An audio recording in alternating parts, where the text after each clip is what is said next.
Hello, friends. Bienvenue sur votre plateforme. Hope everything is okay. Et la CEDEAO s'est réunie hier à Abuja, un sommet extraordinaire pour parler de la situation sécuritaire au Niger.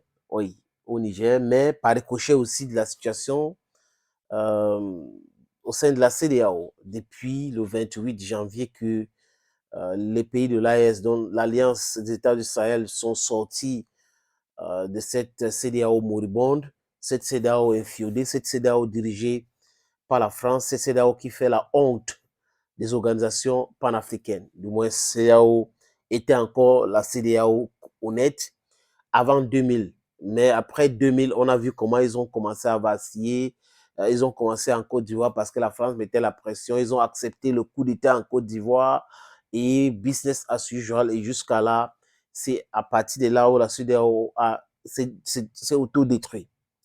Maintenant, avec l'actualité et la pression et les divergents, ils ont compris qu'ils devraient faire quelque chose rapidement.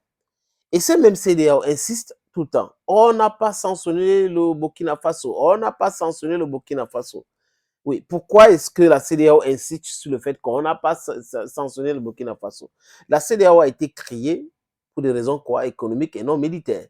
Maintenant, la CEDEAO pouvait se dire, OK, tel ou tel pays ou tel membre a des problèmes de sécurité, on va envoyer les hommes combattre là-bas. Comme Ousmane Sonko l'a dit que lui, président, il envoie les militaires sénégalais pour aller combattre le terrorisme au Mali. Donc, c'était un peu ça. On a vu même le président Gbagbo qui a dit que la CEDEAO est obsolète, que ça ne sert à rien, il faut la changer. Donc, les amis, la CEDEAO a essayé de sauver la phase. Vous avez vu qu'avant cette sommet extraordinaire, Faure et Yadema, on sait comment ils se maintiennent aussi au pouvoir, est allé en Côte d'Ivoire rencontrer le véritable représentant de la France en Afrique, celui-là même qu'on a utilisé les armes pour installer au pouvoir en Côte d'Ivoire. On a commencé par la rébellion, qui lui était le patron, et après, on a eu les militaires français qui sont arrivés, enlever Gbagbo au palais présidentiel, et vraiment installer Alassane Ouattara. Voilà. Un jour, les archives seront ouvertes, les amis, et beaucoup de choses vont se dire. Mais ceux qui ont peur savent pourquoi ils ont peur. Mais les archives seront ouvertes un jour. C'est très important pour connaître ce qui s'est passé entre 2000 et 2010 en Côte d'Ivoire, la rébellion et le coup d'État contre Gbagbo. C'est important de le dire, les amis, parce que c'est notre histoire aussi. La réunion ou le sommet extraordinaire a accouché quoi, les amis? Ils ont principalement parlé du Niger. Et cette fois-ci, ils ont fait de, comment ils ont appelé ça? Il y a eu des gels, des avoirs gelés du Niger. Donc, l'argent du Niger et tout ça là a été dégelé. Et ils ont fait quoi? Lever toutes les sanctions contre le Niger. Ils ont encore fait quoi? Où ils ont ouvert l'espace aérien au Niger. Mais parlons de cet espace aérien, les amis, c'est une fuite en avant. Parce qu'ils savent qu'avec la sanction que le Niger a fait contre le Nigeria, ça devient un peu compliqué. Les avions pour arriver au Nigeria doivent contourner parce que le Niger a interdit son espace aérien aux vols militaires et civils, sauf permission. Donc vous voyez qu'ils sont en train de... C'est-à-dire que pour sauver la face, non, on a ouvert notre espace aérien, le Niger peut utiliser notre espace aérien, mais qui a vraiment besoin de l'espace aérien de l'autre? C'est le Nigeria, c'est le Ghana, c'est le Bénin, c'est tous ces pays-là qui ont besoin de l'espace aérien nigérien. Donc, comme le Niger les a aussi dit, OK, en bas, vous ne passez pas par chez nous, les vols pour aller à destination de ce pays-là est devenu tellement cher. Voilà la réalité dont les pays de l'AES qui disent, on ne veut pas que vous utilisez notre espace aérien.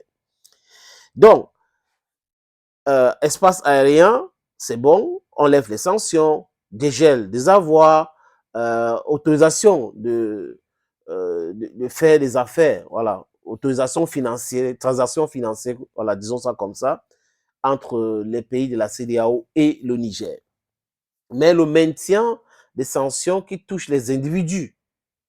Et la CEDEAO demande aux autorités du Niger de libérer Bazoum et sa femme arrêtés depuis juillet de l'année dernière. Voilà donc la CEDEAO pour vous, les amis. Mais pendant ce temps, n'oubliez pas que cette CEDEAO qui a organisé ce sommet extraordinaire, c'est sous l'impulsion de la France. La raison, elle est simple. Les pays de l'AES veulent sortir de la zone franc CFA. Donc la France est en train de tout faire pour sauver cette monnaie. Mais vous devrez savoir, la jeune génération, les moins jeunes et tout, que cette monnaie est une monnaie criminelle, imposée au peuple africain par le criminel qu'on appelle De Gaulle, soutenu par les criminels, les descendants des criminels qu'on appelle Léopold II, et l'autre criminel qu'on appelle Bismarck, parce qu'ils n'ont jamais contesté, ils n'ont jamais critiqué cet état des choses. Donc, cette France qui prétend aimer le Niger, prétend aimer l'Afrique, c'est une France dangereuse. Parce que vous imposez la monnaie. 85% à l'époque étaient logés dans vos banques, vous avez dit 50% aujourd'hui. Des milliards et des milliards et des milliards d'euros quittent l'Afrique pour la France chaque année. Vous ne dites mot et vous prétendez que le peuple africain est pauvre.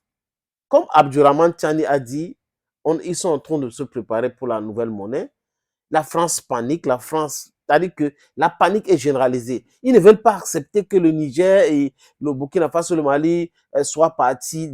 Ils veulent pas. Ils sont déjà partis. Ils ne vont plus jamais revenir dans vos histoires-là.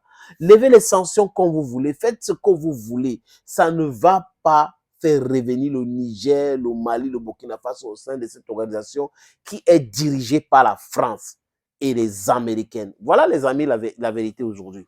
Dans la CEDEAO, levez toutes les sanctions, tant mieux. Les gens peuvent faire des affaires, mais vous devrez maintenant coopérer avec l'Alliance des États du Sahel, AES. C'est de ça qu'il est question. Donc la CEDEAO en tant qu'organisation devrait signer des partenariats ou la coopération avec l'AES. Il n'y a pas question que l'AES les pays de l'AES vont rentrer au sein de la CEDEAO. C'est qu'ils sont en train de se tuer. Et ils ne veulent pas. On a vu Ibrahim Traoré qui a dit non, c'est bon là. Il a répété à plusieurs reprises. Assimi Goïta a répété à plusieurs reprises que c'est une décision savamment pensée. Tchani a répété à plusieurs reprises. Donc, ce n'est pas la peine aujourd'hui d'essayer de dire on a levé les sanctions. Non, regarde le début, il faut qu'on dialogue aujourd'hui, vous ne devrez pas partir. Partir, c'est parti et c'est bon.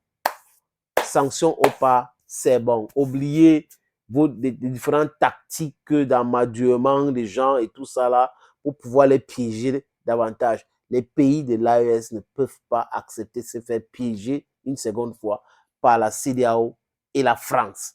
Thank you, friends. Thank you again, and bye-bye.